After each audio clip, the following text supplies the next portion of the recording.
So guys, welcome back to the channel Cat Comrade. In today's video, you're going to learn about how to refresh in AutoCAD. So it is very simple. There is a command of regen right over here. As you can see, if you type the shortcut for the command, it is RE. The whole command's name is regen.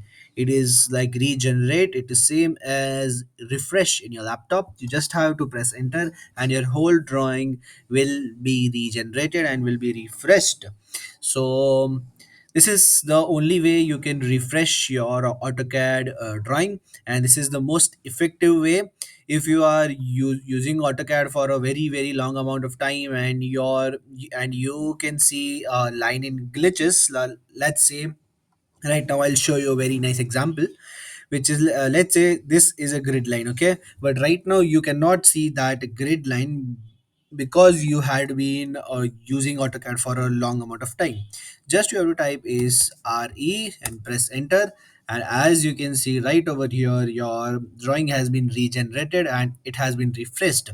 So that's how you refresh your AutoCAD drawing.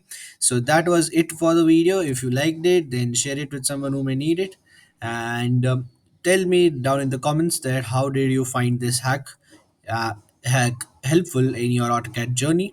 So that was it for the video. Thank you. So guys, welcome back to the channel CAD Comrade, and in today's video we are going to learn about how to close AutoCAD when it is not responding. So let's say you are doing your drawing in AutoCAD and unintentionally it just stops and you don't know what to do next.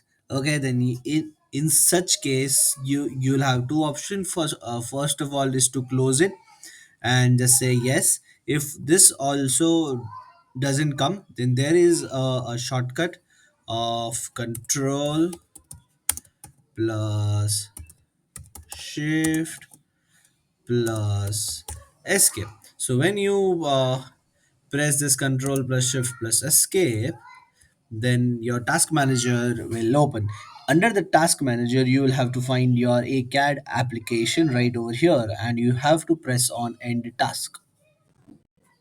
And it will take a few seconds to terminate the drawing and to close the application. But you have to do it strictly when your AutoCAD is not responding. So that was it for the video. If you liked it, then share it with someone who may need it. And thank you for watching.